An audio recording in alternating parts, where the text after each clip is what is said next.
जय हिंद साथियों। स्वागत है आपका फिर से आपके अपने YouTube परिवार एग्ज़ाम चार्जर में।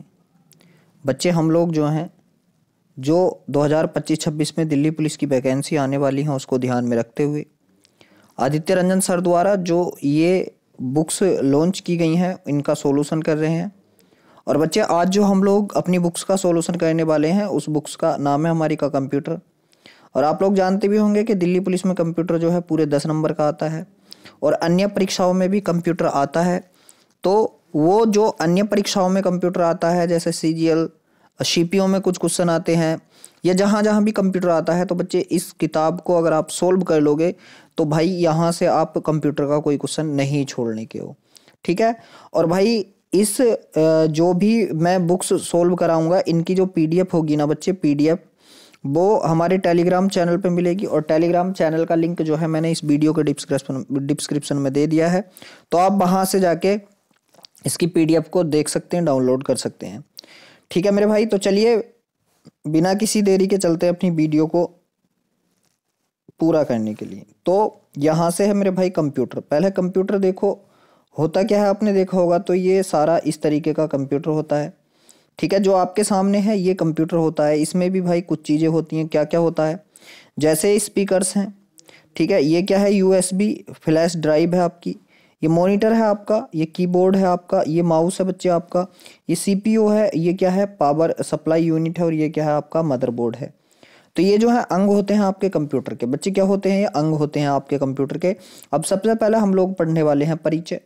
किसका परिचय भाई, कंप्यूटर का। तो अब इसका थोड़ा जूम करते हुए हम लोग यहाँ से पढ़ेंगे। कंप्यूटर का परिचय बच्चे हम लोगों को यहाँ पढ़ना है, ठीक है भाई।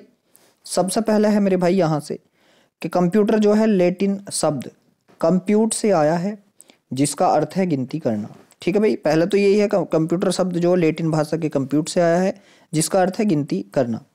नेक्स्ट है यहाँ से कि कंप्यूटर का फुल फॉर्म है कॉमन ऑपरेटिंग मशीन, ठीक है बच्चे।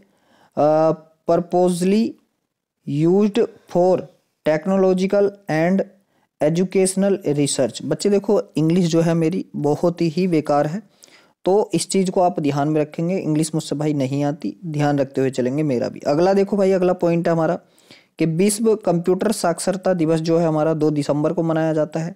नेक्स्ट है चार्ल्स बेबेज जो कंप्यूटर के जनक है। चार्ल्स बेबेज को कंप्यूटर का जनक माना जाता है। बच्चे ये इंपॉर्टेंट पॉइंट है, आप लोग ध्यान रखेंगे कि कंप्यूटर का जनक कौन है, चार्ल्स बेबेज है, ठीक है। नेक्स्ट पॉइंट के पास चलते हैं भाई। अगला पॉइंट यहाँ से क्या है हमारे पास भाई, अगला पॉइंट है कि एलन मैथिसन ट्यूरिंग। एलन मैथिसन ट्यूरिंग को आधुनिक कंप्यूटर विज्ञान और कृत्रिम बुद्धिमत्ता जिसे हम AI कहते हैं के जनक के रूप में व्यापक रूप से मान्यता प्राप्त है। किस है भाई, एलन मैथिसन ट्यूरिंग को, ठीक है भाई। आगे है उनका योगदान कंप्यूटर विज्ञान के सिद्धांत और गणितीय तर्क के क्षेत्र में अद्वितीय था।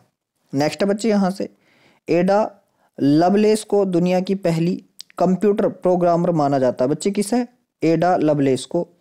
एडा लवलेस एक अंग्रेज गणितज्ञ और लेखिका थी। इन्होंने कंप्यूटर उद्योग में क्रांति लाने में अहम भूमिका निभाई थी बच्चे। किन्होंने, एडा लवलेस ने। नेक्स्ट है यहाँ से कंप्यूटर का इतिहास। बच्चे अगर हम कंप्यूटर के इतिहास की बात कर लें तो भाई क्या है यहाँ 500 BC कंप्यूटरिंग का श्रेय लगभग 3000 साल पहले अबेकस। बच्चे क्या आता है, अबेकस के आविष्कार को दिया जाता है, ठीक है। यह एक गणित की तरह था अबेकस। यह एक यांत्रिक उपकरण था जो केवल सरल अंगणितीय गणना करने में सक्षम था बच्चे, अबेकस। आगे अगले पॉइंट है सन 1617 में जॉन नेपियर ने नेपियर बोन्स विकसित किया। फिर है 1642 में ब्लेज पास्कल ने पास्कलाइन नामक एडिंग मशीन प्रथम यांत्रिक कैलकुलेटर का आविष्कार किया था। अगले पॉइंट के पास चलते हैं भाई। जो अगला पॉइंट है यहाँ से देखेंगे हम लोग 1830 में चार्ल्स बेबेज ने एनालिटिकल इंजन नामक एक मशीन डिजाइन की जिसे उन्होंने पेरिस प्रदर्शनी में प्रदर्शित किया था, ठीक है भाई। चार्ल्स बेबेज ने 1855 में इसकी प्रदर्शनी हुई थी। और नेक्स्ट पॉइंट है कि 1890 में हरमन होलीरिथ द्वारा टैबुलेटिंग मशीन के लिए पंच कार्ड का उपयोग किया गया था। इसे है, होली रिथ कार्ड भी कहते हैं। अब यहाँ से बच्चे हमारे पास हमारे भारत का कंप्यूटर आ चुका है। भारत में कंप्यूटर कब आया, कैसे आया? ये है भाई कि भारत का पहला इलेक्ट्रॉनिक कंप्यूटर HEC2M था। इसे साल 1956 में कोलकाता के भारतीय सांख्यिकी संस्थान में लाया गया था। यह computer British company HEC Hollerith electronic computer ने बनाया था। ठीक है भाई। आगे यहाँ से Tata institute of fundamental research automatic calculator, जिसे हम TIFRAC, भारत में विकसित पहला कंप्यूटर था भाई। भारत में विकसित ये पहला कंप्यूटर हमारा था। नेक्स्ट है यहाँ से सिद्धार्थ, भारत में आम जनता के लिए स्थापित पहला कंप्यूटर था। भाई आम जनता के लिए जो स्थापित था उस कंप्यूटर का नाम क्या था? सिद्धार्थ। आप लोग ध्यान रखेंगे। जो 16 अगस्त 1986 को बेंगलोर के मुख्य डाकघर में स्थापित किया गया था। इसका निर्माण इलेक्ट्रॉनिक्स कॉरपोरेशन ऑफ इंडिया द्वारा किया गया था। नेक्स्ट है भाई परम, 8000 परम सीरीज का भारत का पहला स्वदेशी सुपर कंप्यूटर था भाई। कौन? परम 8000। अगले पॉइंट के पास चलते हैं बच्चे। जो अगला पॉइंट है यहाँ देखो, कंप्यूटर की विभिन्न पीढ़ियां यहाँ से अब बच्चे हम लोगों को देखने को मिलेंगी। ठीक है, कंप्यूटर की विभिन्न पीढ़ियां। ठीक है मेरे भाई, बिल्कुल ठीक है। चलो इसको जूम आउट कर लेते हैं थोड़ा सा, क्योंकि ये सब एक जगह आएगा। ठीक है, बिल्कुल ठीक है भाई। देखो अंग्रेजी थोड़ी वीक है, इस बात को आप ध्यान रखेंगे। फर्स्ट जनरेशन का कंप्यूटर बच्चे कब आया था? आप कहेंगे भैया फर्स्ट जनरेशन का आया था 1942 से 1959 तक। ठीक है बच्चे, क्या है इसको? Vacuum tube. देखो ये वैक्यूम ट्यूब है बच्चे। इसमें देखो ये क्या भाई, ये देखो यहाँ से क्या है भाई, जनरेशन है, हार्डवेयर है। ठीक है, और ये क्या है आपका करेक्टरिस, और ये क्या है? कंप्यूटर्स है। तो बच्चे मशीन लैंग्वेज ये आई थी। ठीक है, ह्यूज साइज आपका इस नंबर से आया था। ठीक है बच्चे, हाई ये इससे आया था, और ये हाई ये इससे आया था। ठीक है भाई, कितना है? IBM 70i। ठीक है। नेक्स्ट बच्चे सेकंड जनरेशन का कब आया था? आप कहेंगे भैया 1959 से 1965 तक रहा था सेकंड जनरेशन का। ठीक है भाई, इसमें देखो ये आए थे बच्चे। यहाँ से देखो प्रश्न नहीं बनते, फिर भी देख लो। थर्ड जनरेशन 1965 से 75 तक। ठीक है भाई, ये देखो, ये आप देखते रहो यहाँ से 1965 से 75, बस आपकी जनरेशन पढ़ लो इसकी। फोर्थ जनरेशन का आया था बच्चे, कब आया था? आप कहेंगे भैया 75 से 88। ठीक है, और फिफ्थ जनरेशन का था कहाँ? 88 से अब तक। 88 से अब तक बच्चे फिफ्थ जनरेशन का है। ठीक है, तो आप लोग इसको ध्यान रखेंगे कि 88 से अब तक जो है फिफ्थ जनरेशन आपकी चल रही है। चलिए कंप्यूटर के वर्गीकरण के पास चलते हैं बच्चे, और जूम करते हैं थोड़ा। कंप्यूटर का वर्गीकरण। ठीक है भैया, यहाँ से भाई पहला है तकनीक के आधार पर कंप्यूटर। जो तकनीक है उसके आधार पर क्या है? ए पॉइंट इसका है बच्चे, क्या है? Analogue computer. ये कंप्यूटर आंकड़ों का प्रकलन और प्रोसेसिंग, ठीक है बच्चे, करके अंकगणितीय और तार्किक संचालन करते हैं। ठीक है भाई, बिल्कुल ठीक है। उदाहरण के तौर पर क्या है बच्चे? स्पीडोमीटर है। ठीक है, और सिस्मोग्राफ क्या? जैसे भूकंप मापते हैं, और स्पीडोमीटर से हम लोग स्पीड मापते हैं। ठीक है, आगे चलते हैं बच्चे। अगला क्या है? Digital computer. ये बी पे है बच्चे आपका डिजिटल कंप्यूटर। ये बाइनरिंग डिजिट जो होती है, बाइनरिंग कोडिंग जो कह देते हैं आप, 0 और 1, ठीक है बच्चे, के सिद्धांत पर कार्य करते हैं। किसी भी मान या प्रतीक को बाइनरी मान के माध्यम से दर्शाया जाता है। उदाहरण के तौर पर है बच्चे डेस्कटॉप और लैपटॉप आपका। ठीक है, चलो अब सी के पास चलते हैं। हाइब्रिड कंप्यूटर आ गया बच्चे। यहाँ से क्या आ चुका है? Hybrid computer. ये एनालॉग और डिजिटल कंप्यूटर का मिश्रण है। इसका उपयोग रडार और हवाई यातायात को नियंत्रण करने के लिए या नियंत्रित करने के लिए किया जाता है। ECG और डायलिसिस मशीनें जो अस्पतालों में होती हैं में भी हाइब्रिड कंप्यूटर का उपयोग किया जाता है। ठीक है भैया, आगे चलते हैं। दूसरा पॉइंट क्या है यहाँ से? दूसरा पॉइंट है बच्चे हमारा गति और आकार के आधार पर। तो इसका ए पॉइंट है माइक्रो कंप्यूटर। यह एक छोटा सिंगल यूजर कंप्यूटर है और अन्य कंप्यूटरों की तुलना में सबसे कम शक्तिशाली है। उदाहरण के तौर पर बच्चे क्या है? पर्सनल कंप्यूटर, जैसे डेस्कटॉप कंप्यूटर, लैपटॉप, ठीक है, पॉमटॉप, पर्सनल डिजिटल असिस्टेंट जिसे हम PDA कहते हैं, टैबलेट्स और PC आदि इसमें आ जाते हैं। नेक्स्ट पॉइंट के पास चलते हैं भाई। अब बच्चे यहाँ से जो नेक्स्ट पॉइंट है आपका ये है मिनी कंप्यूटर। यह मध्यम श्रेणी का कंप्यूटर है जो 100 उपयोगकर्ताओं तक को सपोर्ट करने में सक्षम है। इनका उपयोग केंद्रीय कंप्यूटर के रूप में किया जाता है, जिसे सर्वर के रूप में माना जाता है। जैसे उदाहरण के तौर पर स्कूल प्रयोगशालाओं में उपयोग जो होता है कंप्यूटरों का वो। नेक्स्ट भाई यहाँ से कि मेन फ्रेम कंप्यूटर, यह एक शक्तिशाली मल्टी यूजर कंप्यूटर है जो 10,000 उपयोगकर्ताओं तक का समर्थन करने में सक्षम है। इस प्रकार के कंप्यूटर में बड़ी आंतरिक मेमोरी स्टोरेज, जिसे हम क्या कहते हैं, लार्ज इंटरनल मेमोरी स्टोरेज, देख तो बच्चे, ठीक है। इसका उदाहरण है बड़े व्यवसाय, बैंक और एयरलाइनों का आरक्षण जो हम लोग करते हैं उनमें इनका प्रयोग किया जाता है। नेक्स्ट के पास चलते हैं बच्चे, सुपर कंप्यूटर। अगर सुपर कंप्यूटर की बात करूं तो अन्य कंप्यूटरों की तुलना में इसकी प्रोसेसिंग स्पीड सबसे तेज होती है और ये सबसे शक्तिशाली है। आकार और मेमोरी में बड़े होते हैं। इनका उपयोग बड़े पैमाने पर डेटा प्रोसेसिंग और मौसम की भविष्यवाणी, परमाणु अनुसंधान और रॉकेट विज्ञान जैसी जटिल समस्याओं को हल करने के लिए किया जाता है, ठीक है।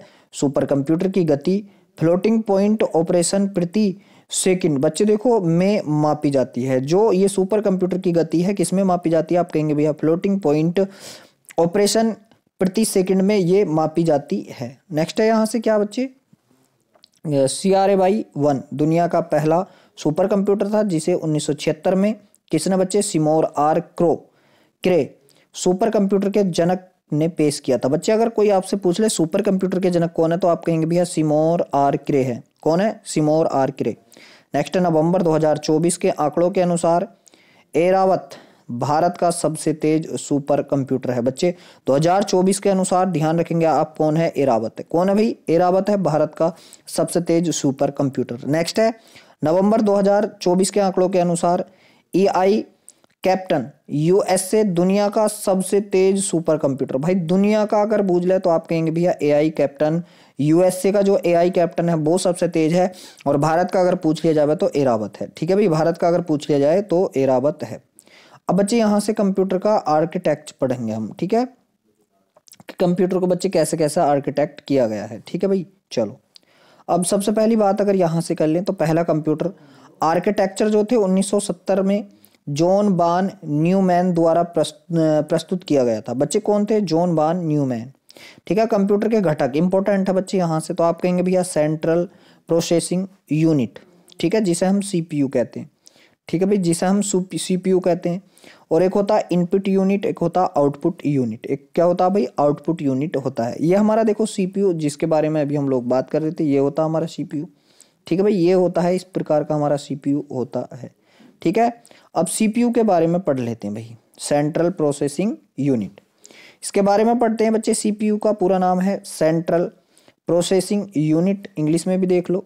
इसे कंप्यूटर का मस्तिष्क कहा जाता है। भाई ये इंपॉर्टेंट पॉइंट है, CPU को कंप्यूटर का मस्तिष्क कहा जाता है क्योंकि यह सभी महत्वपूर्ण गणनाओं और निर्णयों को संभालता है। यह कंप्यूटर का एक महत्वपूर्ण घटक होता है जो सभी निर्देशों को प्रोसेस करता है और उन्हें कार्यान्वित करता है, ठीक है भाई।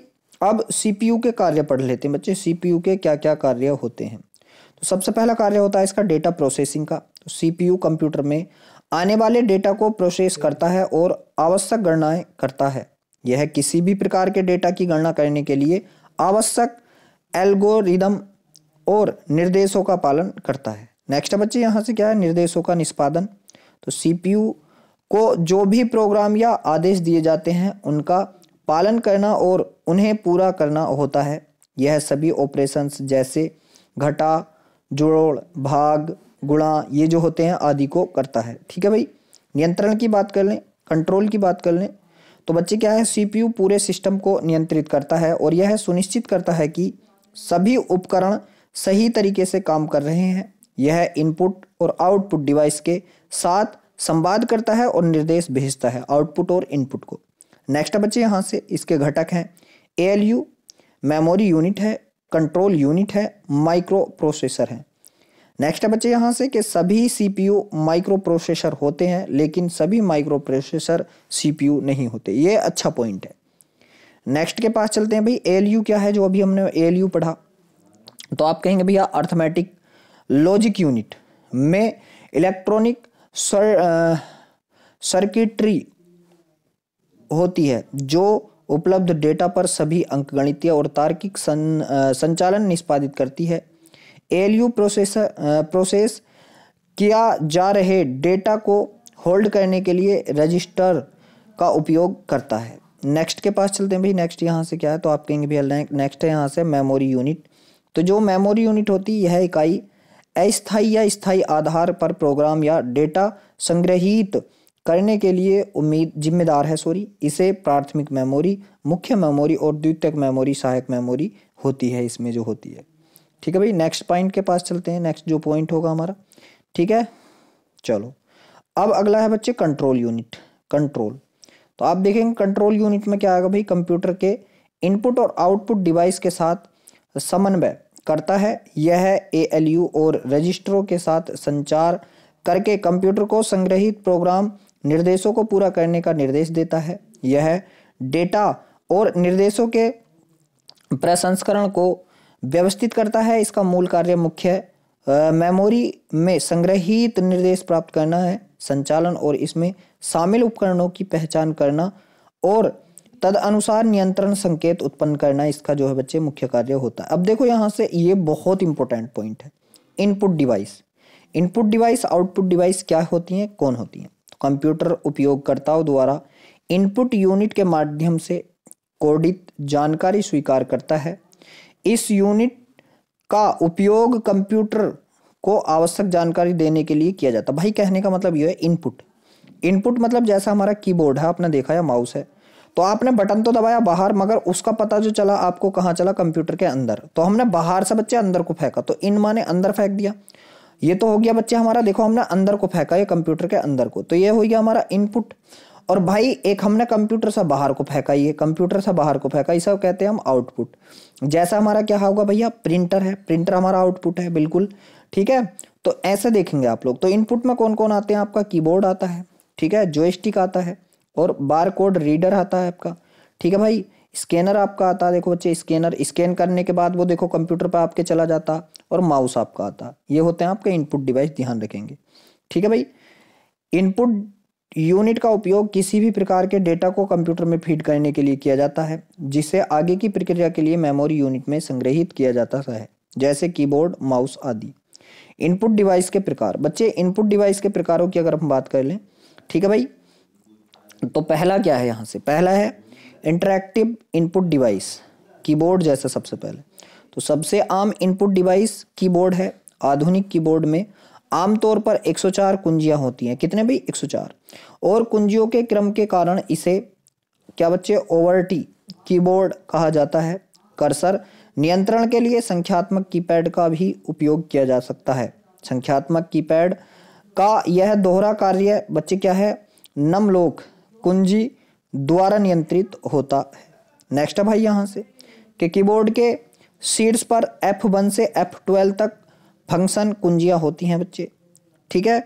टॉगल की जो माइक्रोसॉफ्ट विंडोज की एक सुविधा है, यह एक एक्सेसिबिलिटी फंक्शन है जो दृष्टि हानि संज्ञानात्मक विकलांगता वाले लोगों के लिए डिजाइन किया गया है। नेक्स्ट है यहाँ से, टॉगल की चालू होता है तो लॉकिंग कुंजी दबाने पर कंप्यूटर ध्वनि संकेत प्रदान करेगा। नेक्स्ट बच्चे क्या है यहाँ से, लोकेटर उपकरण, माउस, यह एक छोटा हाथ से पकड़ने वाला पॉइंटिंग डिवाइस है जिसे माउस पैड पर घुमाकर कंप्यूटर की डिस्प्ले स्क्रीन पर किसी भी स्थिति या गति को इंगित करने के लिए उपयोग किया जाता है। माउस विभिन्न प्रकार के होते हैं, जैसे बच्चे क्या है, फिजिकल, ऑप्टिकल और लेजर माउस। आगे बात करेंगे ट्रैक बॉल की। ट्रैक बॉल क्या है, यह एक स्थिर आधार के ऊपर लगी हुई गेंद होती है जिसे एक उंगली का उपयोग करके मैनुअल रूप से घुमाया जा सकता है, और इसमें ऑपरेशन करने के लिए माउस की तरह 2 डंडे भी होते हैं। माउस की तरह कितने डंडे होते हैं, आप कहेंगे भी माउस की तरह 2 डंडे यहाँ से होते हैं। नेक्स्ट बच्चे यहाँ से, बच्चे देखो अगला यहाँ से क्या है, आप कहेंगे भी अगला है टच पैड। बात अगर टच पैड की जाए तो यह एक सपोर्ट स्पर्श संवेदनशील आयताकार सतह है जो माउस या ट्रैक बॉल के समान कार्य करती है। नेक्स्ट है यहाँ से डिजिटाइजिंग टैबलेट। टाइजर का उपयोग कंप्यूटर एडेड डिजाइनिंग में आर्किटेक्ट और इंजीनियरों द्वारा किया जाता है। आगे है जॉयस्टिक एक वायर्ड और वायरलेस कंट्रोल डिवाइस है जिसका उपयोग आमतौर पर वीडियो गेमिंग खेलने के लिए इसका किया जाता है, वीडियो गेम जो खेलते हैं हम उसके लिए। नेक्स्ट है यहाँ से क्या है बच्चे, इंटरफेस पिक डिवाइस। इसमें है कौन, लाइट पेन। एक कंप्यूटर इनपुट डिवाइस है जो कंप्यूटर के कैथोड रे ट्यूब जिसे हम CRT डिस्प्ले के साथ इंटरेक्ट करने के लिए प्रकाश संवेदनशील सेंसर का प्रयोग करते हैं या उपयोग करते हैं। नेक्स्ट है यहाँ से टच स्क्रीन। टच स्क्रीन की बात कर लें बच्चे, टच स्क्रीन एक टच पैनल उपयोगकर्ताओं को अपनी उंगली या स्टाइलिश एक प्रकार का पेन से स्क्रीन को छूकर डिवाइस के साथ इंटरेक्ट करने की अनुमति देता है। नेक्स्ट बच्चे क्या है यहाँ से, स्रोत डेटा प्रविष्ट उपकरण। तो यहाँ पढ़ेंगे सबसे पहले क्या है, वीडियो डिजिटाइजर। तो यहाँ यह एक वास्तविक जीवन की छवियों को कैप्चर करने का एक उपकरण है। इसका उपयोग स्थिर या गतिशील छवियों को डिजिटल प्रारूप में प्रदर्शित करने के लिए किया जाता है। वीडियो फाइल में वीडियो चित्र या फ्रेम लेना जैसे हम प्रोब ग्रेविंग के रूप में भी जाना जाता है। नेक्स्ट है डिजिटल कैमरा। प्रत्येक डिजिटल चित्र हजारों छोटे बिंदुओं से बना होता है जिसे पिक्सल कहा जाता है। छवियों का रिजोल्यूशन डॉट्स प्रति इंच में व्यक्त किया जाता है। नेक्स्ट है यहाँ से MIDI। क्या है भाई, MIDI का म्यूजिकल इंस्ट्रूमेंट डिजिटल इंटरफेस। यह एक सीरियल इंटरफेस मानक है जो संगीत सिंथेसाइजर, संगीत वाद्य यंत्र और कंप्यूटर के कनेक्शन की अनुमति देता है। आगे है remote control magnet strip rider. ध्वनि सेंसर माइक्रोफोन भी स्रोत डेटा प्रविष्ट उपकरण हैं। आगे बच्चे क्या है, स्कैनिंग उपकरण। जो आपके स्कैनिंग उपकरण होते हैं जैसे आपका स्कैनर होता है, इसमें फ्लैट बेड स्कैनर होता है, हैंड हेल्ड स्कैनर और ड्रम स्कैनर OMR। ठीक है बच्चे, optical mark reader OCR optical correct recognition. आगे है MICR। तो क्या है भाई, magnetic ink character recognition.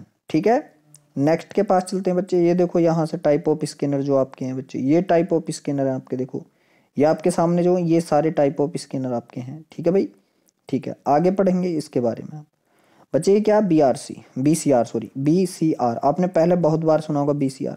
Barcode 13 अंकों का होता है और इसके 4 मुख्य भाग होते हैं। बारकोड का पहला भाग 2 अंकों का होता है, देश का प्रतिनिधित्व करता है जो शुरू के 2 अंक होते हैं।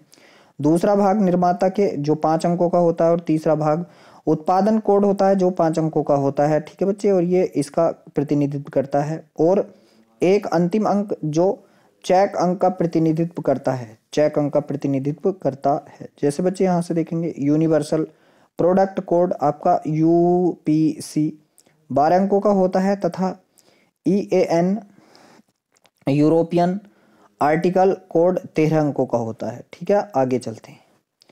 अगले की अगर बात की जाए भाई, ठीक है, तो ये अब आपके आ चुके हैं बच्चे आउटपुट डिवाइस, क्योंकि अभी हम क्या पढ़ रहे थे, इनपुट डिवाइस के बारे में पढ़ रहे थे। आउटपुट डिवाइस हार्डवेयर एक अवयव अथवा कंप्यूटर का मुख्य भौतिक भाग है जिसे छुआ जा सकता है। बच्चे हार्डवेयर को हम छू सकते हैं लेकिन हार्डवेयर को तो हम छू सकते हैं, ठीक है, छुआ जा सकता है। यह सूचना के किसी भी भाग तथा सूचना के किसी भी प्रकार जैसे ध्वनि, डाटा, मेमोरी, आकृति इत्यादि का प्रदर्शित कर सकता है। ये देखो मॉनिटर, इनमें क्या क्या होते हैं, आपका मॉनिटर आपका आउटपुट है क्योंकि इसमें आप देखते हैं। प्रिंटर आपका आउटपुट है क्योंकि इससे आप प्रिंट प्राप्त करते हैं। हेडफोन आपका आउटपुट है क्योंकि यहाँ से आप ध्वनि प्राप्त करते हैं। बच्चे स्पीकर आपका आउटपुट है क्योंकि इससे भी आपको ध्वनि ही सुनने को मिलती है। ठीक है, बहुत बढ़िया। आउटपुट डिवाइस की अगर हम बात कर लें तो में सामान्यतः मॉनिटर आपका, प्रिंटर, ईयरफोन और प्रोजेक्टर सम्मिलित होते हैं। आउटपुट डिवाइस कई प्रकार के होते हैं जैसे मॉनिटर, प्रिंटर, फ्लोटर, ठीक है भाई, प्रोजेक्टर और क्या है, साउंड कार्ड आपको और ईयरफोन है। सबसे पहले हम लोग पढ़ते हैं प्रिंटर के बारे में। प्रिंटर के बारे में अगर पढ़ा जाए तो प्रिंटर एक हार्ड कॉपी आउटपुट डिवाइस है, हार्ड कॉपी जो कागज पर अक्षर, चित्र और प्रतीकों को प्रिंट करता है। प्रिंटर को भी 2 भागों में, इम्पैक्ट और नॉन इम्पैक्ट प्रिंटर में बांटा गया है। अब सबसे पहले हम देखेंगे इम्पैक्ट प्रिंटर कौन से होते हैं। तो ये टाइपराइटर की तरह प्रिंट करते हैं क्योंकि वे एक चरित्र या पैटर्न बनाने के लिए कागज के खिलाफ कार्बन या कपड़े के रिबन को दबाने के लिए कुछ हड़ताली या हथौड़ा मारने की प्रक्रिया का उपयोग करते हैं। ये उपकरण आमतौर पर शोर करने वाले होते हैं, जैसे कि बच्चे इनसे शोर किया जाता है। करेक्ट प्रिंटर, जैसे कि करेक्ट प्रिंटर या लाइन प्रिंटर। नेक्स्ट आपका नॉन इम्पैक्ट प्रिंटर। ये वह प्रिंटर हैं जो आउटपुट उत्पन्न करने के लिए कागज और स्याही रिबन के बीच सीधा संपर्क नहीं बनाते, जैसे कि इंक जेट प्रिंटर। ये प्रिंटर लिक्विड इंक तकनीक का उपयोग करता है। और लेज़र प्रिंटर, ये प्रिंटर फोटो सेंसिटिव ड्यूम चित्र बनाने के लिए लेज़र या अन्य प्रकाश का मतलब प्रयोग करता है। आगे बच्चे फ्लोटर है। इसका उपयोग कंप्यूटर के नियंत्रण में सटीक और अच्छी गुणवत्ता बनाने के ग्राफिक्स और ड्राइंग बनाने के लिए किया जाता है। नेक्स्ट के पास चलते हैं मेरे भाई, माइक्रो प्रोसेसर। बच्चे आप जो देख रहे हैं माइक्रो प्रोसेसर है, इसके बारे में अगर हम लोग पढ़ें माइक्रो प्रोसेसर के, तो यह है कंप्यूटर सिस्टम में नियंत्रण करने वाला तत्व है और इसे कभी कभी चिप भी कहा जाता है। माइक्रो प्रोसेसर मुख्यतः हार्डवेयर है जो कंप्यूटर को चलाता है और इसे कंप्यूटर का मस्तिष्क, बच्चे सीपीयू को भी मस्तिष्क कहते हैं और इसको भी मस्तिष्क कहा जाता है। नेक्स्ट है कंप्यूटर मेमोरी की। अगर हम लोग बात कर लें बच्चे यहाँ से कंप्यूटर मेमोरी की, तो देखते हैं कंप्यूटर मेमोरी के पास। कंप्यूटर मेमोरी कंप्यूटर एक आवश्यक अंग है तथा बुनियादी घटक होता है। कंप्यूटर मेमोरी एक डिवाइस होती है जिसका इस्तेमाल डेटा और सूचना को स्टोर करने के लिए किया जाता है। जैसे कंप्यूटर की मेमोरी के जो प्रकार हैं बच्चे वो देख लेते हैं। तो ये मुख्यतः दो प्रकार की होती हैं। एक कौन बच्चे, प्राथमिक प्राइमरी मेमोरी, और एक क्या होती है भाई, द्वितीयक, जिसे हम सेकेंडरी मेमोरी कहते हैं। और इनमें भी देखो क्या है, जो हमारी प्राइमरी मेमोरी होती है उसके भी दो पार्ट होते हैं, एक का रैम होता है और एक क्या होता है, रोम। ठीक है बच्चे, क्या रैम और रोम। रैम की full form random access memory और रोम की रीड ओनली मेमोरी। और यहाँ से क्या होता है बच्चे, इसका एक ही होता है क्या क्या, HDD SSD मेमोरी कार्ड। ठीक है, मेमोरी कार्ड। अब प्राथमिक मेमोरी की अगर मैं बात कर लूँ तो भाई यह सीधे CPU के साथ संचार करती है। इसे मुख्य मेमोरी या आंतरिक मेमोरी या प्राथमिक मेमोरी भी कहा जाता है। प्राथमिक मेमोरी कंप्यूटर को डेटा संग्रहित करने और वर्तमान में संसाधित की जा रही चीज़ों पर नज़र रखने की अनुमति देती है। इसका भंडारण क्षमता सीमित है। मुख्य मेमोरी प्रकृति में अस्थायी है। इसका मतलब है कि जब बिजली बंद हो जाती है तो इस मेमोरी की सामग्री हमेशा के लिए खो जाती है। नेक्स्ट बच्चे क्या है, इसे आगे दो प्रकार में वर्गीकृत किया गया है, रैम और रोम में। ठीक है बच्चे, रैम क्या है, रैंडम एक्सेस मेमोरी, और रोम क्या, रीड ओनली मेमोरी। तो रैम के पास चलते हैं। इसे रीड या राइट मेमोरी के नाम से भी जाना जाता है, जो CPU में डेटा और निर्देश पढ़ने और लिखने की अनुमति देता है। रैम का उपयोग इनपुट डेटा, आउटपुट डेटा और मध्यवर्ती परिणामों के अस्थायी भंडारण के लिए किया जाता है। आगे देखें बच्चे क्या ड्राम है। ड्राम की अगर मैं बात कर लूँ क्या है, डायनेमिक रैम। डी रैम का क्या बच्चे, डायनेमिक रैम। मेमोरी सेल से बना होता है जिसमें प्रत्येक सेल एक कैपेसिटर और एक ट्रांजिस्टर से बना है। डी रैम को लगातार रिफ्रेश किया जाना चाहिए ताकि सूचना संग्रहित की जा सके। अब बात कर लेते हैं एस रैम के बारे में। तो क्या है, स्टैटिक रैम। यह डेटा को तब तक बरकरार रखता है जब तक मेमोरी चिप को बिजली उपलब्ध कराई जाती है। एस रैम को समय समय पर रिफ्रेश करने की आवश्यकता नहीं होती। आगे बच्चे क्या है, कैचे। CPU द्वारा सीधे एक्सेस की जा सकती है। यह तेज एक्सेस समय प्रदान करती है, आमतौर पर नैनोसेकंड की सीमा में, जो सेकेंडरी मेमोरी की तुलना में बहुत तेज है। बच्चे नेक्स्ट है यहाँ से रोम की अगर मैं बात कर लूँ। अब रोम रीड ओनली मेमोरी। इसे नॉन वोलेटाइल मेमोरी या परमानेंट स्टोरेज के नाम से भी जाना जाता है। बिजली बंद होने पर भी यह अपनी सामग्री नहीं खोती। एक बार जब रोम चिप को निर्माण के समय प्रोग्राम कर दिया जाता है तो उसे पुनः प्रोग्राम या फिर से लिखा नहीं जा सकता। नेक्स्ट बच्चे क्या है, प्रोग्रामेबल रोम, पीरोम जिसे हम कहेंगे, यह नॉन वोलेटाइल है। एक बार पीरोम को प्रोग्राम कर दिया जाने के बाद इसकी सामग्री को कभी नहीं बदला जा सकता। यह एक बार प्रोग्राम करने योग्य डिवाइस है इस प्रकार की memory video game console mobile phone implantable medical device और हार्ड क्या बच्चे हार्ड डेफिनेशंस मल्टीमीडिया इंटरफेस में पाई जाती है। ठीक है, इरेजेबल प्रोग्रामेबल रोम ई प्रोम, यह प्रोम के समान है लेकिन इसे तेज पराबैंगनी प्रकाश के संपर्क में आने से मिटाया जा सकता है। इसे फिर से लिखा भी जा सकता है। इलेक्ट्रॉनिकल इरेजेबल प्रोग्रामेबल बच्चे इसे क्या कहेंगे ई पी रोम, यह ई प्रोम के समान है लेकिन इसे विद्युत रूप से मिटाया नहीं जा सकता, यह विद्युत रूप से फिर से लिखा जा सकता है। यह रोम का सबसे लचीला प्रकार और अब इसका उपयोग आमतौर पर BIOS के लिए किया जाता है। अब आते हैं हम सेकेंडरी मेमोरी के पास। यह मेमोरी बहुत अधिक मात्रा में डेटा और सूचना को लंबे समय तक स्टोर कर सकती है। जैसे सेकेंडरी मेमोरी का उपयोग डेटा और प्रोग्राम को तब तक स्टोर करने के लिए किया जाता है जब उन्हें प्रोसेस नहीं किया जा रहा हो। नेक्स्ट बच्चे यहाँ से क्या है, यह प्रकृति में नॉन वोलेटाइल भी है। इसका कारण डेटा सेकेंडरी स्टोरेज में तब तक रहता है जब तक कि इसे उपयोगकर्ता द्वारा अधिलेखित या डिलीट नहीं किया जा सकता। यह एक स्थायी स्टोरेज होता है। आगे है बच्चे मैग्नेटिक स्टोरेज। यह ऑडियो वीडियो या अन्य डाटा रिकॉर्ड करने के लिए चुंबकीय क्षेत्र का उपयोग किया जाता है।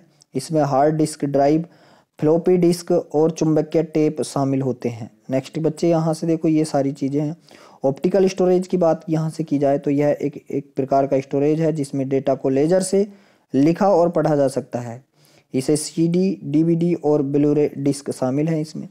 ठीक है, नेक्स्ट यहाँ से क्या है बच्चे, सॉलिड स्टेट स्टोरेज। यह एक प्रकार की स्टोरेज तकनीक है जो सिलिकॉन माइक्रोचिप आधुनिक स्टोरेज आर्किटेक्चर का उपयोग करके निर्मित स्टोरेज डिवाइस का प्रयोग किया जाता है। इसमें pen flash drive memory card आदि शामिल होते हैं। नेक्स्ट के पास चलते हैं भाई। नेक्स्ट है यहाँ से नंबर सिस्टम। इसकी अगर बात कर लें तो यह कंप्यूटर सिस्टम आर्किटेक्चर में संख्याओं को दर्शाने की एक तकनीक है। प्रत्येक मान जिसे आप कंप्यूटर मेमोरी में रख सकते हैं उसकी एक परिभाषित संख्या प्रणाली जिसे हम नंबर सिस्टम कहते हैं। अब नंबर सिस्टम के पास चलते हैं। जैसे बाइनरी का बेस क्या होता है भाई, बाइनरी जो होता है उसका बेस 2 होता है। ठीक है, ऑक्टल का बेस क्या होता है 8 होता है। डेसिमल का बेस क्या होता है 10 होता है। ठीक है, हेक्साडेसिमल का बेस क्या होता है 16 होता है 16। यूजेज डिजिट का 1 और 2 होता 0 और 2 होता है। यूजेज डिजिट्स का बच्चे क्या है 0 to 1 होता है। यूजेज डिजिट्स का क्या होता है इसमें आप कहेंगे भैया 0 to 9 होता है और यूजेज डिजिट 0 to 9 और अल्फ़ाबेट में AF होता है A to F। आगे बच्चे क्या है, नंबर सिस्टम प्रणाली के प्रकार। Binary number system computer data को 0 और 1 के रूप में प्रयोग किया जाता है। 0 और 1 जिसे कंप्यूटर समझ सके उसे मशीनी भाषा कहते हैं। 0 या 1 को बाइनरी डिजिट बिट भी कहा जाता है और इसे बेस 2 सिस्टम के नाम से भी जाना जाता है। उदाहरण के लिए 010101। ठीक है, यह 2 बाइनरी संख्या के बेस को दर्शाता है। ये जो 2 है ये बाइनरी संख्या के बेस को दर्शाता है। नेक्स्ट बच्चे क्या है, डेसिमल दशमलव नंबर सिस्टम। दैनिक जीवन में जिस नंबर सिस्टम का उपयोग करते हैं वह डेसिमल नंबर सिस्टम है। यह 0 to 9 तक प्रयोग करते हैं और इन अंकों का उपयोग किसी भी संख्यात्मक मान को दर्शाने के लिए किया जा सकता है। इसे बेस 10 प्रणाली या स्थितीय संख्या प्रणाली के रूप में भी जाना जाता है। उदाहरण के तौर पर 162 और नीचे बच्चे 10 जो लिखा हुआ है ये। नेक्स्ट है ऑक्टल नंबर सिस्टम। 10 केवल 8 और 0 से 7 अंकों तक प्रयोग किया जाता है। इसे बेस 8 प्रणाली के रूप में भी जाना जाता है। अष्टक संख्या की प्रत्येक स्थिति 8 की क्रमिक शक्ति का प्रतिनिधित्व करती है। उदाहरण के तौर पर 242 और नीचे बच्चे आपका जो 8 लिखा हुआ है ये। नेक्स्ट के पास चलते हैं भाई। नेक्स्ट यहाँ से क्या है, हेक्साडेसिमल नंबर सिस्टम। इस प्रणाली में 16 अंक उपलब्ध होते हैं। ये 0 से 9 और A से F होते हैं, जहाँ A का अर्थ 10, B का अर्थ 11, F का अर्थ 15 और बेस 16 प्रणाली के रूप में भी जाना जाता है। उदाहरण के तौर पर F9D16, यहाँ 16 डेसिमल संख्या के आधार पर दर्शाया गया है। नेक्स्ट बच्चे देखो ये सारणी है आपकी, ठीक है। कौन किसके बराबर होता है? 1 बिट्स किसके बच्चे? बाइनरी डिजिट 0 और इसके बराबर होता है। 4 बिट्स क्या है? 1 निबल के बराबर होता है। 8 बिट्स क्या? 1 बाइट या 2 निबल के बराबर होता है। 1024 बिट्स किसके भैया? 1 किलोवाट के, 1 किलो बाइट के भैया, जिसे हम केबी कहते हैं, ठीक है। और 1024 केबी जो होती है हमारी 1 एमबी के बराबर होता है, मेगाबाइट के। और 1024 एमबी 1 जीबी के बराबर होता है। और 1024 जीबी हमारा 1 टीबी के बराबर होता है, जिसे हम टेराबाइट कहते हैं। और 1024 टीबी हमारा 1 पीबी के बराबर होता है, जिसे पेटाबाइट कहते हैं। और 1024 पीबी हमारा 1 ईबी के बराबर होता है, जिसे एक्साबाइट कहते हैं। और 1024 एक्साबाइट हमारा 1 जेडबी के बाद, जिसे हम जेटाबाइट कहते हैं। और 1024 जेटाबाइट हमारे जो है 1 वाईबी के बराबर, योटाबाइट के बराबर होता है। और 1024 योटाबाइट हमारा एक क्या बच्चे? ब्रोनोबाइट के द्वारा होता है। और 1 बीबी हमारा क्या होता है? 1024 बीबी एक हमारा क्या हो जाता है बच्चे? जीबी हो जाता है, जियोप बाइट हो जाता है। क्या होता है? जियोप बाइट, ठीक है भाई, बहुत बढ़िया। आगे चलते हैं, अगली बात है। अब यहां से देखेंगे कि 4 निबल 4 बाइट बाइनरी अंक का एक संग्रहण है। 8 बाइट के संग्रहण को बाइट कहा जाता है। बिट्स और बिट सबसे छोटी मेमोरी माप की इकाई है, जिसे हम जियोप बाइट, सबसे बड़ी मेमोरी माप इकाई होती है बच्चे जियोप बाइट। आगे बच्चे 1 बाइट 256 या 0 to 255 या 28 अलग अलग मानों का प्रतिनिधित्व कर सकता है। नेक्स्ट है EBCDIC का तात्पर्य वास्तविक विस्तारित binary coding decimal interchange code है। यह कोडिंग प्रणाली इंटरनेशनल बिजनेस मशीनरी IBM द्वारा तैयार की गई है। दशमलव इंटरचेंज कोडिंग, इसका उपयोग IBM कंप्यूटर में 8 बिट के साथ IBM कंप्यूटर में 8 बिट के साथ किया जाता है। इसलिए BDC को 6 बिट कोड से बढ़ाकर 8 बिट कोड कर दिया गया है, ठीक है भाई। ASCII American standard code for information interchange का उपयोग सभी प्रकार के कंप्यूटरों में व्यापक रूप से किया जाता है। ASCII CII 7 का उपयोग करके 128 अद्वितीय प्रतीकों का प्रतिनिधित्व किया जा सकता है। ASCII 8 कोड को 256 प्रतीकों का प्रतिनिधित्व करता है। ISCII सूचना आदान प्रदान करने के लिए भारतीय मानक कोड है बच्चे। ये क्या है? हमारा भारतीय मानक कोड है। नेक्स्ट है यहाँ से, नेक्स्ट है प्रोग्रामिंग भाषा। प्रोग्राम निर्देशन का एक सेट है जिसे कंप्यूटरिंग कार्य को पूरा करने के लिए निष्पादित करने की आवश्यकता होती है। प्रोग्रामिंग भाषा सरल, सीखने और उपयोग में आसानी होती है। इसे 3 भागों में वर्गीकृत किया गया है। कौन कौन से भाग हैं भाई? पहला भाग है क्या है भाई? लो लेवल लैंग्वेज, मशीनरी लेवल और असेंबली लेवल। दूसरा है मीडियम लेवल लैंग्वेज और तीसरा है हाई लेवल लैंग्वेज, ठीक है। आप देखो यहाँ देखो तीनों ये भाई इंग्लिश थोड़ी कमजोर है, ये मैं आपको बता ही चुका हूँ बच्चे, तो इस बात को ध्यान रखेंगे। ये हमारा लो लेवल लैंग्वेज, इसमें क्या भाई? Difficult to understand and is used in system software to the operate the computer system. X machine language binary ये होता है। और बच्चे क्या है? मीडियम लेवल लैंग्वेज में क्या होता है? Acts as a link between hardware and programming of computer system. बच्चे ये होता है, ठीक है।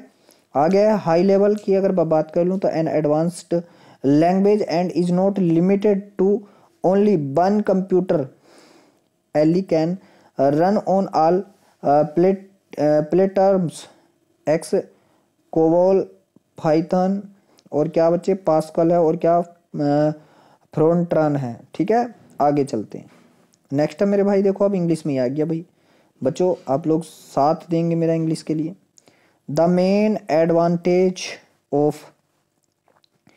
Of high level language over low level language is that they are भाई जो भी है बच्चे EASIER easier to read, write and understand, easy basic, C Fortran, Java, Python, etc.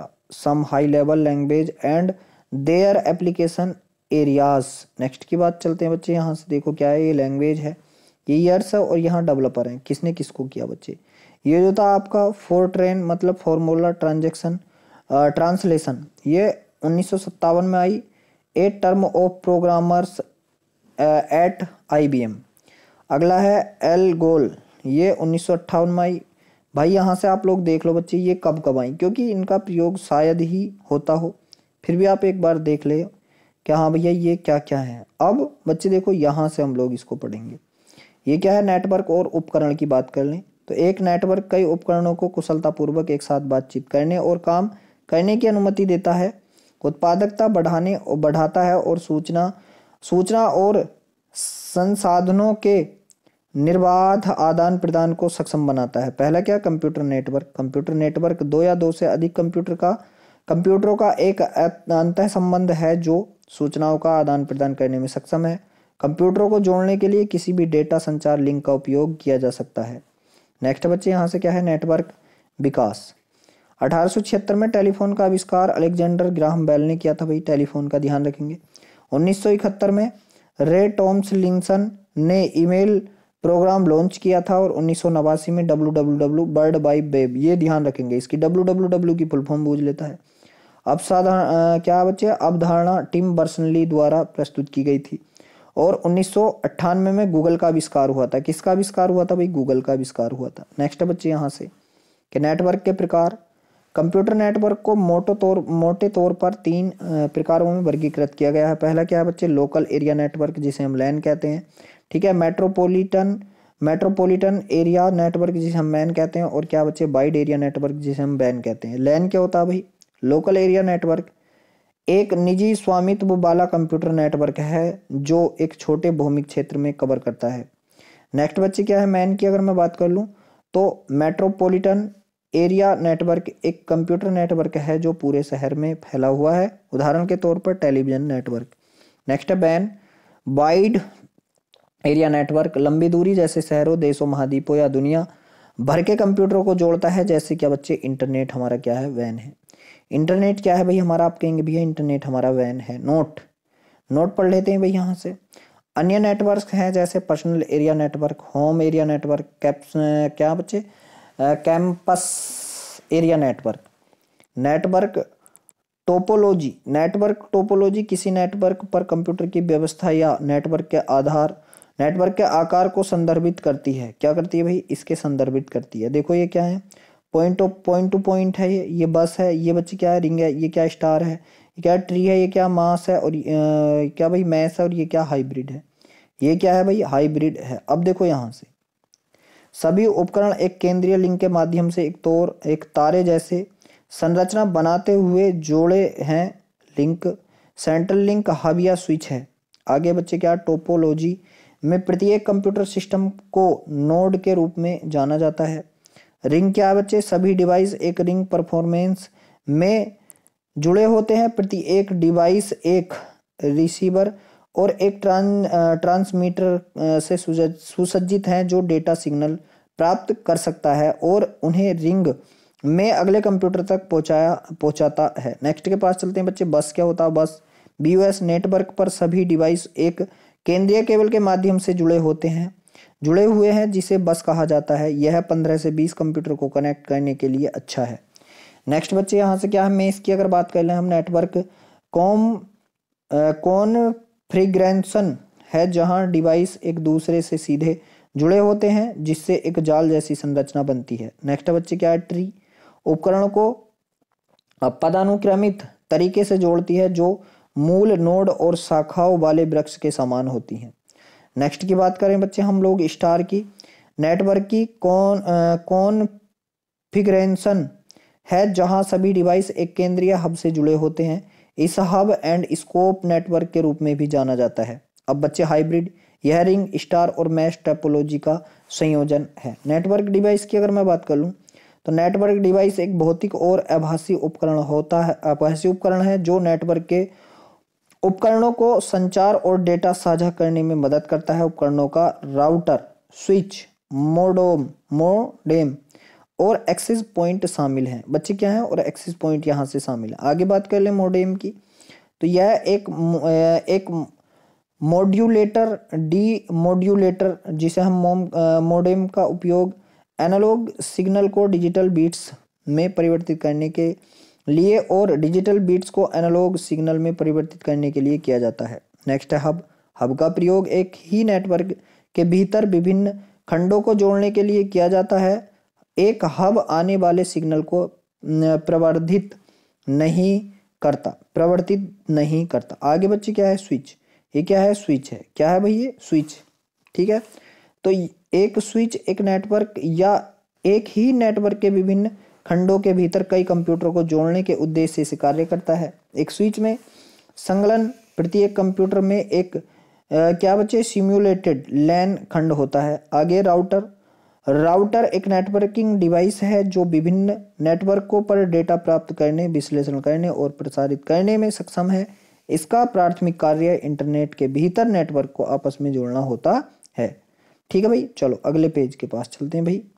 यहां से देखेंगे बच्चे का नेक्स्ट की यहाँ से बात की जाए तो गेटवे होता है। गेटवे नेटवर्क के प्रवेश और निकास बिंदु दोनों के रूप में कार्य करता है। जब एक नेटवर्क से एक नोड एक अलग नेटवर्क में एक नया नोड के साथ संचार करने का इरादा करता है तो यह गेटवे के माध्यम से डेटा पैकेट को रूट करेगा। नेक्स्ट बच्चे क्या है? रिपीटर्स है। रिपीटर्स का उपयोग सिग्नल को बढ़ाकर लैन का विस्तार करने के लिए किया जाता है। यह सुनिश्चित करता है कि इसकी ताकत मूल सिग्नल से मेल खाती है। नतीजतन वे नेटवर्क की पहुंच को प्रभावी ढंग से बढ़ा सकते हैं। नेक्स्ट है ब्रिज। ब्रिज एक नेटवर्क की डिवाइस है जिसका उपयोग रिपीटर के समान दो लैन सेगमेंट में जोड़ने के लिए किया जाता है। यह पूर्ण और सही फ्रेम का दूसरे सेगमेंट में अग्रेषित करने की सुविधा प्रदान करता है। नेक्स्ट बच्चे यहाँ से क्या है? Network connecting device. रिपीटर और हब भौतिक परत पर काम करते हैं। ब्रिज और स्विच डेटा लिंक परत पर काम करते हैं और राउटर OSI मॉडल की नेटवर्क परत पर काम करता है। अगला है संचार कम्युनिकेशन माध्यम। नेक्स्ट बच्चे संचार का अर्थ है सूचनाओं का आदान प्रदान करने से है, लेकिन ये सूचनाओं तब तक उपयोगी नहीं हो सकती जब तक कि इन सूचनाओं का आदान प्रदान न हो। पहले सूचनाओं का संदेश को एक स्थान से दूसरे स्थान पर भेजने में काफ़ी समय लगता था, किंतु वर्तमान समय में संदेशों का आदान प्रदान बहुत ही आसान हो गया है और समय भी कम लगता है। सैटेलाइट व टेलीविज़न ने तो सारी दुनिया को एक नगर में बदल दिया है। कंप्यूटर में संचार माध्यम कम्युनिकेशन मीडियम का उपयोग डेटा, सूचनाओं और निर्देशों को एक स्थान से दूसरे स्थान पर भेजने के लिए किया जाता है। ये माध्यम हार्डवेयर और सॉफ्टवेयर के बीच संचार स्थापित करते हैं। नेक्स्ट बच्चे यहाँ से क्या है? Data transmission media. डेटा को एक ट्रांसमिशन माध्यम से एक कंप्यूटर से दूसरे कंप्यूटर पर भेजा जाता है। ट्रांसमिशन मीडिया को निर्देशित मीडिया और अनगाइडेड मीडिया में समूहीकृत किया जाता है। वायर्ड मीडिया, निर्देशित मीडिया जिसे हम कहते हैं। निर्देशित मीडिया में डेटा सिग्नल एक तार या केबल के माध्यम से एक विशिष्ट पथ पर भेजे जाते हैं। इस मीडिया में तांबे के तार और ऑप्टिकल फाइबर का सबसे उपयोग अधिक किया जाता है। यह 3 प्रकार के होते हैं। जैसे बच्चे कौन कौन से प्रकार हैं इनके एरिया भाई आपके पास? क्या है भाई? Twisted pair cable. और नेक्स्ट है यहाँ से क्या है? क्या है बच्चे? कोएक्शल केबल। और नेक्स्ट है बच्चे फाइबर ऑप्टिक केबल।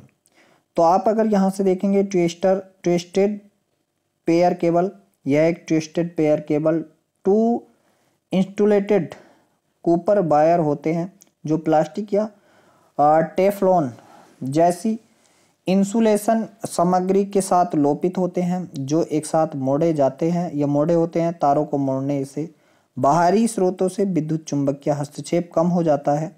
पतले ताप तारों के 2 गुच्छे प्रत्येक अलग से जुड़े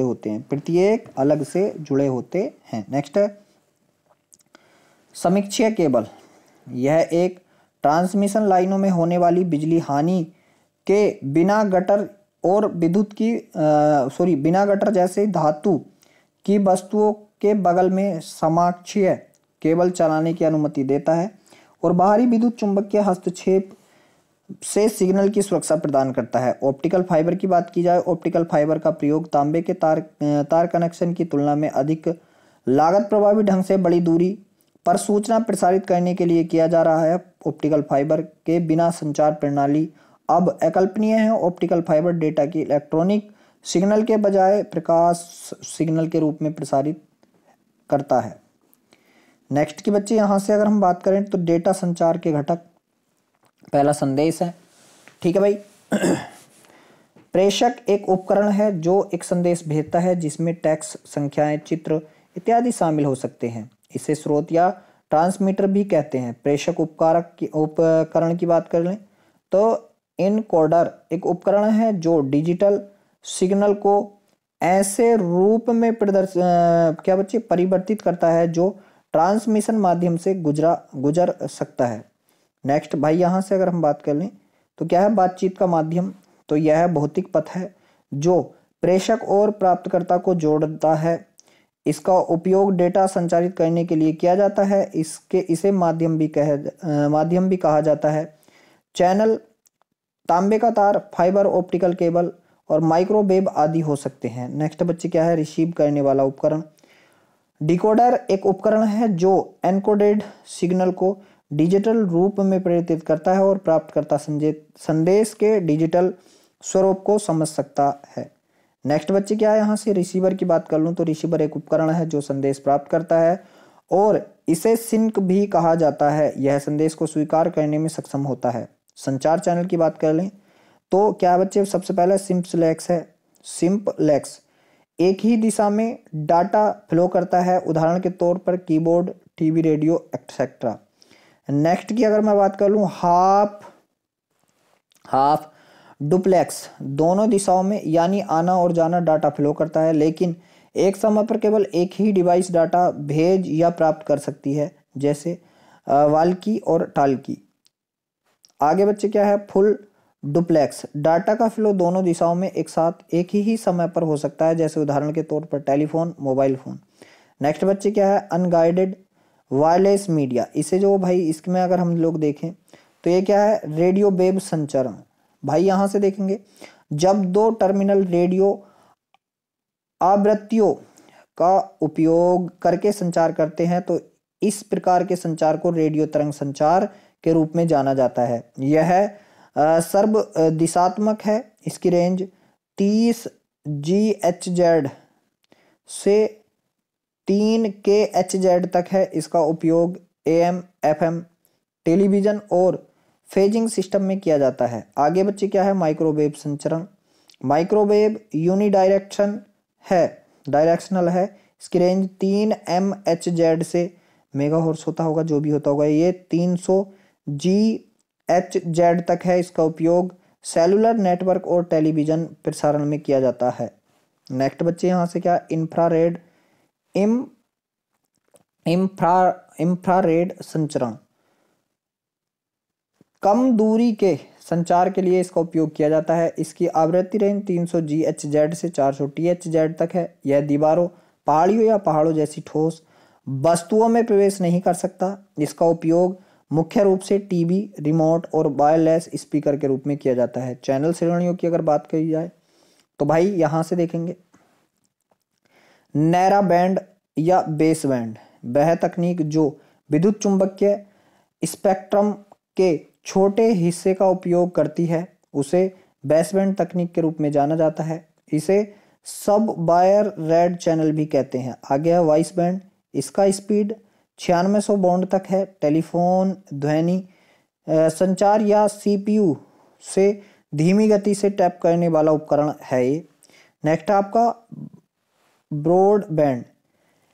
इसकी डेटा की उच्च क्षमता रखने और विभिन्न प्रकार की सेवाओं जैसे इंटरनेट एक्सेस, वायर संचार, वीडियो स्ट्रीमिंग और बहुत कुछ समर्थन करने की क्षमता है इसके अंदर। नेक्स्ट के पास चलते हैं भाई कंप्यूटर, इंटरनेट और उसकी सेवाओं की अब बात करेंगे हम लोग।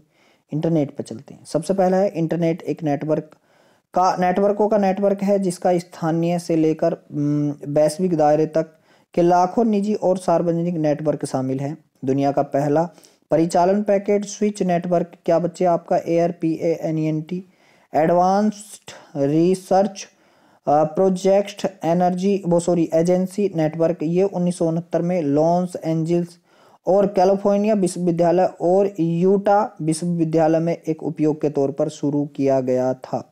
नेक्स्ट बच्चे यहाँ से क्या इंटरनेट कनेक्शन की अगर बात की जाए तो डायल अप मौजूदा टेलीफोन और उपयोग करके इंटरनेट से कनेक्ट करने की एक विधि है। इसकी इसकी स्थानांतरण जो गति है बच्चे कितनी है, तो आप कहेंगे भैया 56 KB/सेकंड है, 56 KB/सेकंड। ब्रॉडबैंड की बात कर लें, यह उच्च गति इंटरनेट एक्सेस और को संदर्भित करता है जो हमेशा चालू रहता है और पारंपरिक डायल अप एक्सेस से अधिक तेज होता है। इसकी स्थानांतरण जो ट्रांसफर गति है इसकी 256 KB/सेकंड से अधिक है। अब आता है बच्चे DSL का नंबर। स्थानीय टेलीफोन नेटवर्क के तारों पर डिजिटल डेटा संचारित करके इंटरनेट एक्सेस प्रदान करता है। इसकी स्थानांतरण गति जो है 256 KB/सेकंड है। केबल मोडेम इन्हीं से अक्षीय केबलों को उपयोग करके ब्रॉडबैंड प्रदान करना जो आपके टीवी सेट पर चित्र और ध्वनि पहुंचाते हैं। इसकी स्थानांतरण गति जो है 1.5 MB/सेकंड होता है। नेक्स्ट बच्चे यहाँ क्या है, ब्रॉडबैंड ओवर पावर लाइन। यह मौजूदा निम्न और माध्यम वोल्टेज विद्युत वितरण नेटवर्क पर ब्रॉडबैंड की डिलीवरी है। इसकी स्थानांतरण गति जो है 3.0 MB/सेकंड है। वायरलेस एक कनेक्शन ग्राहक के स्थान और सेवा प्रदाता की सुविधा के बीच रेडियो लिंक का उपयोग करके घर या व्यवसाय को इंटरनेट से जोड़ता है। यह मोबाइल या स्थिर हो सकता है। नेक्स्ट बच्चे वाईफाई वायरलेस फाइडिलिटी। आगे भाई डेटा स्थानांतरण करने के लिए रेडियो आवृत्ति का उपयोग करता है। 5MAX है माइक्रोवेव एक्सेस के लिए विश्वव्यापी इंटरऑपरेबिलिटी आवासीय और उद्यम ग्राहकों को किफ़ायती तरीकों से ब्रॉडबैंड एक्सेस सेवाएं प्रदान करना है। आगे मोबाइल वायरलेस ब्रॉडबैंड सेवाएं। अब इसके बाद में पढ़ते हैं बच्चे क्या है, इंटरकनेक्टिंग प्रोटोकॉल।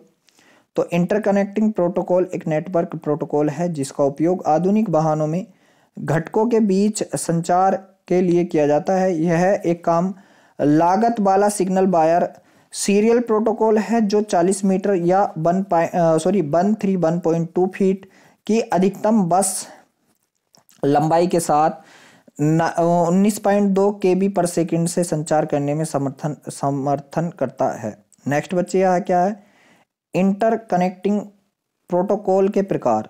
तो ट्रांसमिशन कंट्रोल प्रोटोकॉल यह सुनिश्चित करता है कि भेजा गया संदेश ठीक से रूट किया गया है। TCP संदेशों को स्रोत पर पैकेट के एक सेट में परिवर्तित करता है जिन्हें फिर गंतव्य पर संदेशों में वापस जोड़ा जाता है। इंटरनेट प्रोटोकॉल की बात की जाए तो यह विभिन्न कंप्यूटरों को नेटवर्क का एक नेटवर्क बनाकर संवाद करने की अनुमति देता है। IP एड्रेस एक 32 बिट संख्या है। कितना भाई, एक 32 बिट संख्या होता है। नेक्स्ट के पास चलते हैं भाई, क्या है, फाइल स्थानांतरण प्रोटोकॉल जिसे हम FTP।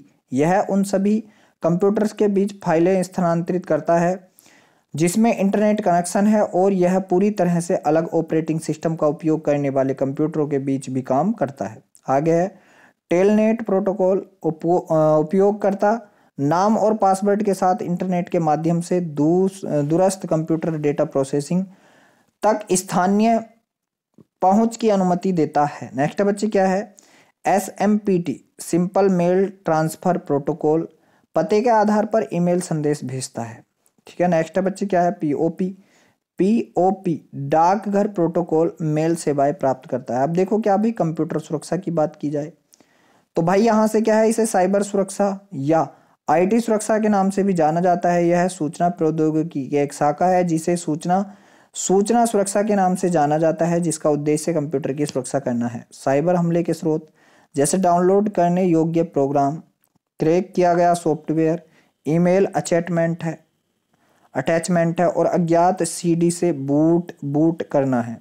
अब देखो भाई, कंप्यूटर सुरक्षा के घटक की बात कर लें, गोपनीयता। यह सुनिश्चित करता है कि डेटा किसी अनधिकृत व्यक्ति द्वारा एक्सेस नहीं किया जा सकता। अखंडता, यह सुनिश्चित करता है कि जानकारी किसी अनधिकृत व्यक्ति द्वारा परिवर्तित नहीं की जा सकती। प्रमाणीकरण, यह सुनिश्चित करता है कि उपयोगकर्ता वही व्यक्ति है जो वे होने का दावा करते हैं। नेक्स्ट बच्चे क्या है, एक्सेस कंट्रोल की बात कर लें तो यह सुनिश्चित करता है कि उपयोगकर्ता केवल उन संसाधनों तक ही पहुंच पाते हैं जिन तक उन्हें पहुंच की अनुमति है। आगे है गैर अस्वीकृत, तो यह सुनिश्चित करता है कि संदेशों के स्रोत इस बात से इनकार नहीं कर सकते कि वे संदेश के प्रेषक नहीं हैं। नेक्स्ट है उपलब्धता, यह सुनिश्चित करता है कि सिस्टम तुरंत काम करे और अधिकृत उपयोगकर्ताओं को सेवा से वंचित न किया जाए। ठीक है। नेक्स्ट बच्चे क्या है, गोपनीयता, तो यह सुनिश्चित करता है कि व्यक्ति को जानकारी का उपयोग करने का अधिकार है और वह किसी अन्य को उस जानकारी का उपयोग करने की अनुमति देता है। नेक्स्ट बच्चे क्या है, आशुलिपि, यह संदेश के अस्तित्व को छिपाने के लिए एक कला है।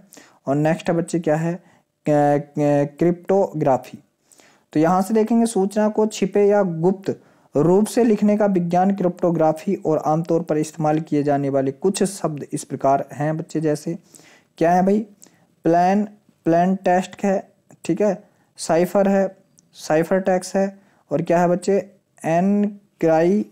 एनक्रिप्शन है, और क्या है, इनक्रिप्शन है, और ये क्या है, डिक्रिप्शन है। ठीक है, आगे चलते हैं। अगला क्या है, कंप्यूटर सुरक्षा पर खतरों के प्रकार, जैसे मेलवेयर। ठीक है भाई, मेलवेयर का मतलब है मैलिशियस सॉफ्टवेयर। उपयोग, कंप्यूटर सिस्टम को नुकसान पहुंचाने, संवेदनशील जानकारी इकट्ठा करने या निजी कंप्यूटर को सिस्टम तक पहुंच प्राप्त करने के लिए किया जाता है। यह कंप्यूटर वायरस है, इसमें कंप्यूटर वायरस, बेमर्स, ट्रोजन हायर्स और रूट किट सॉफ्टवेयर, उस स्पाईवेयर और क्या है बच्चे, एडवेयर आदि शामिल होते हैं। जैसे वायरस की फुल फॉर्म क्या भाई, वायरस की बात की जाए तो आप कहेंगे भैया vital information resources under size. Computer virus छोटे प्रोग्राम होते हैं जो कंप्यूटर को नकारात्मक रूप से प्रभावित करते हैं। यह पीसी पर नियंत्रण प्राप्त कर लेते हैं और उसे असामान्य और अक्सर विनाशकारी कार्य करने के लिए निर्देशित करते हैं। नोट, पहला कंप्यूटर वायरस की अगर मैं बात कर लें तो क्रीपर एक प्रेकृत प्रोग्राम था जिसे 1971 में BVN टेक्नोलॉजीज में बॉम थॉमस द्वारा लिखा गया था। पहला बूट सेक्ट पीसी वायरस जिसका नाम ब्रेन था, इसकी पहचान वर्ष 1986 में हुई थी। अगर बात की जाए बच्चे यहाँ से बोर्म क्या है, तो बोर्म की बात कर लें, एक stand alone malware computer program जो अन्य कंप्यूटरों में फैलने के लिए खुद की नकल करता है। यह अपने आप को फैलने के लिए कंप्यूटर नेटवर्क का उपयोग करता है। लक्ष्य कंप्यूटर पर सुरक्षित विफलताओं पर निर्भर करता है। उन्हें पहचानना मुश्किल है क्योंकि वे अदृश्य फाइल हैं। ट्रोजन की बात कर लें बच्चे, ट्रोजन की तो आप कहेंगे भैया ट्रोजन जो है, ट्रोजन या ट्रोजन हॉर्स एक गैर स्व प्रतिकृत प्रकार का मालवेयर है जो एक वांछनीय कार्य करता हुआ प्रतीत होता है, लेकिन इसके बजाय उपयोगकर्ता के कंप्यूटर सिस्टम तक अनधिकृत पहुंच की सुविधा प्रदान करता है। ट्रोजन खुद को कंप्यूटर वायरस की तरह अन्य फाइलों में इंजेक्ट करने का प्रयास नहीं करता। स्पाईवेयर की बात कर लें, यह एक प्रोग्राम है जो कंप्यूटर सिस्टम मालिक की गतिविधियों पर जासूसी करने के लिए इंस्टॉल किया जाता है और सारी जानकारी एकत्र करता है जिसका बाद में दुरुपयोग किया जा सकता है। नेक्स्ट की बात कर लें बच्चे, क्या है एडवेयर। एडवेयर क्या है भाई, यह कोई सॉफ्टवेयर पैकेज है जो लेखक के लिए राजस्व उत्पन्न करने के लिए स्वचालित रूप से विज्ञापन प्रस्तुत करता है। रूटकिट की बात कर लें, यह एक प्रकार का मॉलवेयर है जिसे बिना पता लगाए कंप्यूटर सिस्टम पर प्रशासनिक स्तर का नियंत्रण हासिल करने के लिए डिजाइन किया गया है। क्या आप ये भी जानते हैं भाई, इसके बारे में पढ़ लो। पहला आधुनिक कंप्यूटर इतने बड़े थे कि उनसे एक कमरा भर जाता था। इसे ENIAC electronic numerical integrator and computer कहा जाता था और इसका वजन 27 टन से अधिक था। 27 टन भाई। पहला कंप्यूटर वायरस क्रीपर था। क्रीपर को 1971 में एक प्रयोग के रूप में विकसित किया गया था। पहला कंप्यूटर बग एक मृत बग था। कंप्यूटर बग एक कंप्यूटर प्रोग्राम में एक गलती या त्रुटि है। आगे देखेंगे, विल गेट्स ने माइक्रो कंप्यूटर के लिए सॉफ्टवेयर विकसित करने में मदद की। गेट्स और उनके दोस्त पॉल जी एलन ने माइक्रो कंप्यूटर का उपयोग के लिए बड़े कंप्यूटर के लिए एक लोकप्रिय प्रोग्रामिंग भाषा बेसिक और अनुकूलित किया। कृत्रिम बुद्धिमत्ता और मशीन लर्निंग का उपयोग मानव और पशु प्रक्रियाओं को संश्लेषित करना है। इन प्रक्रियाओं में समस्या समाधान, निर्णय लेना, प्रयोजन बनाना सीखना और पर्यावरण अनुकूलन शामिल है। नेक्स्ट के पास चलते हैं भाई। नेक्स्ट बच्चे यहाँ से क्या है, स्पूफिंग। यह अधिकृत उपयोगकर्ता की परवाह किए बिना अनधिकृत डेटा तक पहुंचने की तकनीक है। सलामी तकनीक, यह सिस्टम द्वारा बनाए गए बड़े संख्या में खातों से छोटी मात्रा में धन निकालती है। हैकिंग की बात कर लें, यह किसी और के कंप्यूटर या नेटवर्क में घुसपैठ करने का कार्य है। हैकिंग के परिणाम स्वरूप डेनियल ऑफ सर्विस डोस हमला हो सकता है। क्रैकिंग की बात कर लें तो यह कंप्यूटर में सेंध लगाने का कार्य करता है। इसका पासवर्ड क्रैकर, ट्रोजन, वायरस, वॉरडायर आदि शामिल हैं। साइबर क्रैकर वह व्यक्ति होता है जो कंप्यूटर का उपयोग लोगों को नुकसान पहुंचाने और महत्वपूर्ण सिस्टम को नष्ट करने के लिए करता है। फिशिंग की बात कर लें, यह एक भरोसेमंद व्यक्ति के रूप में छद्म रूप धारण करके पासवर्ड, क्रेडिट कार्ड विवरण आदि जैसे संवेदनशील जानकारी को धोखाधड़ी से प्राप्त करने का प्रयास करने की विशेषता है। नेक्स्ट, स्पैम की बात कर लें बच्चे तो यह ईमेल के रूप में अनचाहे बल्क संदेश भेजने के लिए मैसेजिंग सिस्टम का दुरुपयोग है। यह इलेक्ट्रॉनिक स्पैम का एक उपसमूह है जिसमें ईमेल द्वारा कई प्राप्तकर्ताओं को भेजे गए लगभग समान संदेश शामिल होते हैं। कंप्यूटर सुरक्षा खतरों के समाधान। एंटीवायरस सॉफ्टवेयर, यह एक एप्लीकेशन सॉफ्टवेयर है जिसे वायरस का अन्य दुर्भावनापूर्ण सॉफ्टवेयर जैसे बार्म, ट्रोजन, एडवेयर आदि को रोकने, खोजने, पता लगाने और हटाने के लिए डिजाइन किया गया है। डिजिटल प्रमाण पत्र का सामान्य उपयोग यह सत्यापित करना है कि संदेश भेजने वाला उपयोगकर्ता वही है जो वह होने का दावा करता है और प्राप्तकर्ता को उत्तर को एनकोड करने का समाधान प्रदान करना है। डिजिटल हस्ताक्षर की बात कर लें तो यह हस्ताक्षर का एक इलेक्ट्रॉनिक रूप है जिसका उपयोग किसी संदेश के प्रेषक या दस्तावेज के हस्ताक्षरकर्ता की पहचान प्रमाणित करने के लिए किया जा सकता है और यह भी सुनिश्चित करता है कि भेजे गए संदेश या दस्तावेज को मूल सामग्री अपरिवर्तित है। फायरवॉल की बात कर लें, यह या तो सॉफ्टवेयर या हार्डवेयर अधिकृत हो सकता है और इसका उपयोग नेटवर्क को सुरक्षित रखने में मदद के लिए किया जाता है। पासवर्ड की बात कर लें तो यह एक गुप्त शब्द या वर्णों की एक स्ट्रिंग है जिसका उपयोग उपयोगकर्ता प्रमाणीकरण के लिए पहचान साबित करने या संसाधन तक पहुंच प्राप्त करने के लिए अनुमोदन के लिए किया जाता है। अब देखो बच्चे यहाँ से ये है, फिर अब चलते हैं आगे।